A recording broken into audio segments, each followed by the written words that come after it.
Bonjour les belles âmes. Aujourd'hui est un jour particulier. Il y aura l'éclipse solaire en fin de journée. Je ne résiste pas à l'occasion de faire une petite vidéo. Je ressens le besoin de partager avec vous la nécessité de s'écouter. Il y a plein de gens qui vont avoir envie,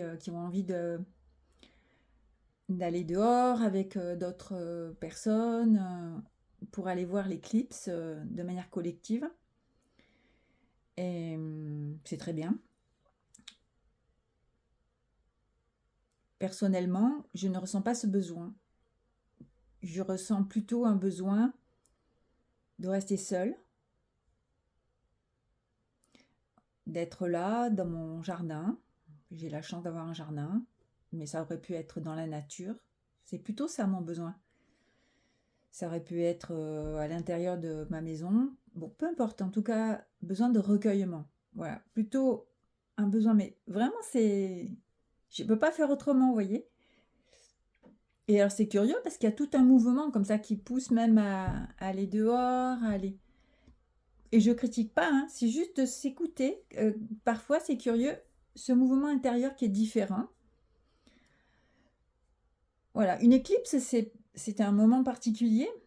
Bon, moi, je suis pas une experte en astrologie, tout ça, hein. J'adore lire les articles des gens qui consacrent leur vie à réfléchir et à étudier ce sujet-là, sur l'astronomie, l'astrologie et les aspects spirituels de tout ça. Voilà. Mais moi, je suis une personne, par contre, qui ressent énormément les choses. Et des fois, quand je lis, je dis, ah oui, tiens, ça me parle. Donc, voilà, c'est important. Moi, mon message, c'est ça, c'est de vous écouter. Et qu'est-ce qu'on peut retirer de tout à l'heure, là, là, on est, quelle heure, là? Il est bientôt midi, donc pour ce soir. L'éclipse, c'est... Donc, le soleil, ça représente la conscience, ça représente la nature divine. C'est l'âme à un niveau extrêmement élevé. Et la lune, ça représente plutôt nos aspects humains, plutôt notre matérialité, notre condition d'âme qui expérimente la vie sur la Terre. Et elle rencontre le soleil quand même. Elle vient se placer juste là, en phase. Il y a un alignement en fait de lune, soleil et terre. Et donc c'est exceptionnel. Ça n'arrive pas souvent. Je crois que c'est tous les. Enfin, je crois que la dernière, elle a eu lieu il y a 27 ans. Enfin, j'avais 35 ans. C'était l'année où je suis devenue maman.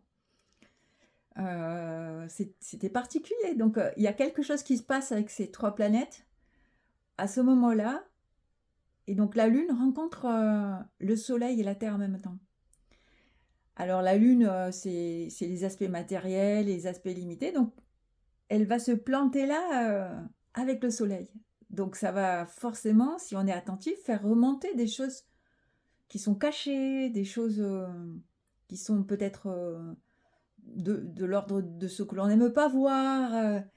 Mais aussi, ça peut être des choses qui sont peut-être des potentiels, des qualités que soit qu'on n'a pas vues, ou soit que l'on voit mais qu'on n'ose pas exprimer. Ça peut être des capacités artistiques, des capacités de guérisseuses, des capacités de créatrices, ou de je ne sais quoi, des rêves, peu importe, en tout cas des choses importantes. Ça peut être aussi des choses qui sont refoulées depuis longtemps, et enfin, comme des traumatismes, des choses qui nous empêchent d'avancer ou de nous épanouir, et peut-être la pouf, ça peut permettre la libération de ce gros paquet-là. Donc c'est un moment important. Et donc si on va se mélanger avec plein d'autres personnes, c'est pas la même chose. Je dis pas que c'est mal, hein. C'est juste que c'est pas pareil que si on ressent le besoin d'être tranquille chez soi pour observer et laisser faire ce travail, permettre à ce travail d'intériorisation et je dirais, de libération de ce qu'il y a là, se faire. C'est peut-être plus facile c'est à chacun de voir, voilà, qu'est-ce qu'on a envie de faire. On peut avoir envie de faire les choses les 2 aussi. De ça, ça sera un choix peut-être, difficile, hein, mais voilà, en tout cas, pour moi, c'est clair que j'ai vraiment envie d'être, là, au plus près de moi et d'observer. Donc observer, qu'est-ce que cette lune va rencontre le soleil et elle rencontre son Dieu quelque part. Bon, ça, c'est un terme qui peut choquer les personnes. Alors, on pourrait dire son esprit. Chez les Amérindiens, on parle du grand esprit en chamanisme. Chez les chrétiens, on parle de Dieu. On peut parler de son étoile, sa lumière. Voilà, la Lune, c'est une petite planète comparée au Soleil. C'est pas du tout la même énergie. Donc, la Lune rencontre son Soleil. Et il se passe un truc entre les deux. Donc voilà, ça nous concerne profondément dans notre matière, nos cellules, notre corps. Voilà, si par exemple on a des maladies ou des accidents qui ont affecté le corps, voilà, la matière va peut-être être éclairée par cette lumière qu'elle rencontre face au soleil. Ça peut révéler les causes. Et c'est ça qui est intéressant quand on a des maladies, c'est d'avoir les causes. Qu'est-ce qui provoque ces maladies? Enfin, à mon sens, pour transformer. Voilà. Donc, je vous laisse avec ça. Corps, âme, esprit. C'est l'occasion de se rencontrer ce soir, un peu plus intérieurement si on a envie. Et puis, si vous n'avez pas envie particulièrement de ça ou que ça ne vous parle pas, c'est l'occasion effectivement de rencontrer les autres. Mais avec un regard, je vous propose d'avoir un regard un peu plus à la fois extérieur, mais à la fois intérieur. Regardez un peu ce qui se passe. Ça peut être l'occasion de rencontrer des belles personnes aussi. Des gens. C'est quand même un moment, on va pas parler politique, on va pas parler. Enfin, j'imagine pendant quelques instants, c'est comme la naissance. Au moment où le bébé sort, souvent il y a un moment où ça se passe.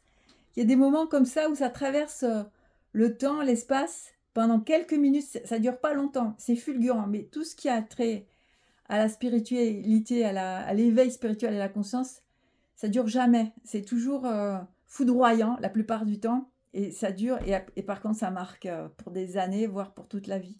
Donc, je vous invite à vivre pleinement cette rencontre avec l'éclipse solaire.